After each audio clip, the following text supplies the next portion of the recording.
Usai ditaklukkan Jepang di GBK, lalu bagaimana peluang Indonesia untuk lolos ke Piala Dunia 2026? Kita akan membahasnya dengan pengamat sepak bola Wesley Hutagalung. Bung Wesley, selamat sore. Selamat sore, Mas Tegan.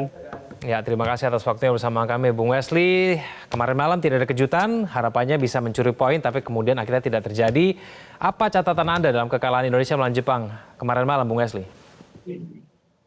Sejak awal kan memang kita sulit membandingkan kita itu setara dengan tim Asia, apalagi pelanggan 7 Piala Dunia, mereka 16 besar Piala Dunia ya udah nggak asing. Dan catatan statistik mereka di putaran ketiga juga jauh di atas kita gitu, Pak Segan. Jadi kalau dari awal kita berharap ada kejutan itu sebenarnya kejutan dengan cara bermain, kejutan dengan level permainan kita yang diperlihatkan teman-teman kemarin itu sudah membuat saya sudah punya harapan dan harapan ini yang jadi modal sebenarnya.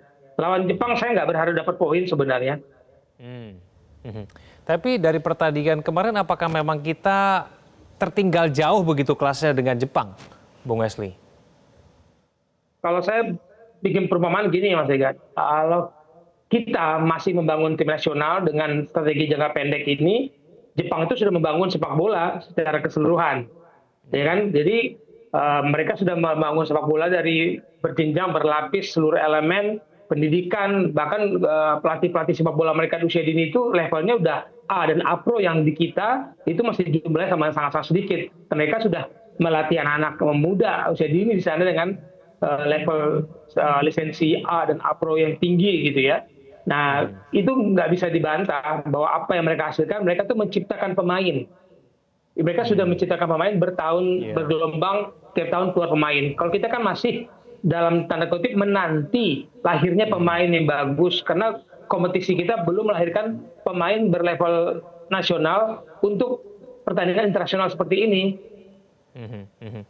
Bung Wesley, sebagian besar penonton ya yang melihat pertandingan kemarin itu menyayangkan karena sebetulnya ada beberapa peluang emas begitu yang sebetulnya kita kayaknya bisa mencetak gol begitu loh di awal pertandingan, apalagi peluangnya Ragnar Ottmangun begitu, one on one melawan kiper.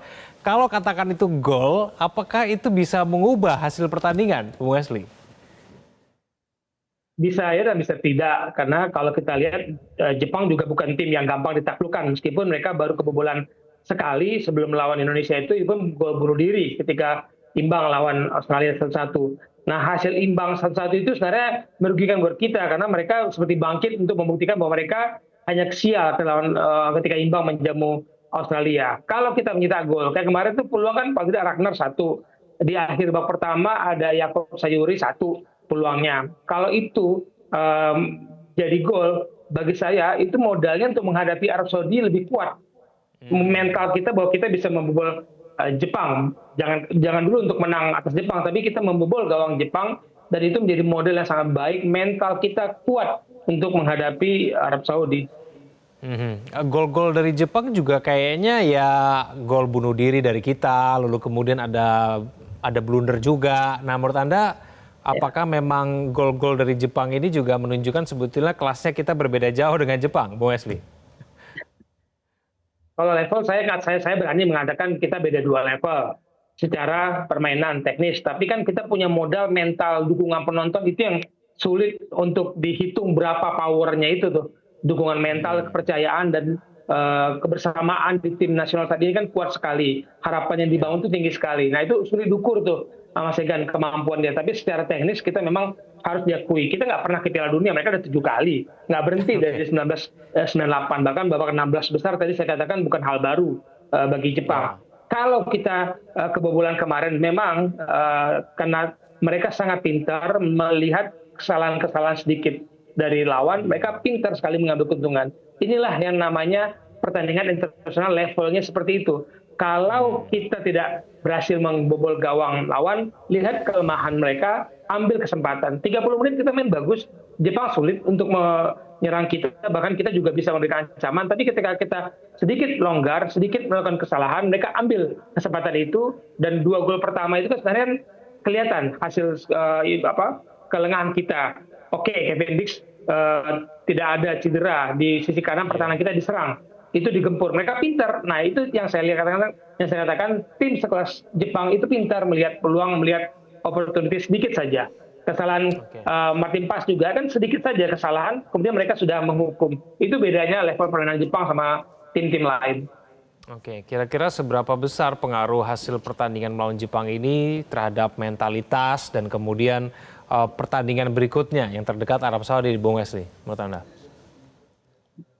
Ya, saya berharap ya Mas Igan, semua kita berharap bahwa kita bukan melihat skornya, skornya sudah, tapi lihat cara timnas kita bermain, lihat kualitas kita, peningkatan perbaikan dari ketika menghadapi Cina kemarin itu dengan sekarang itu kita menunjukkan kita tidak jauh. Skor iya, kita kalah 0-4.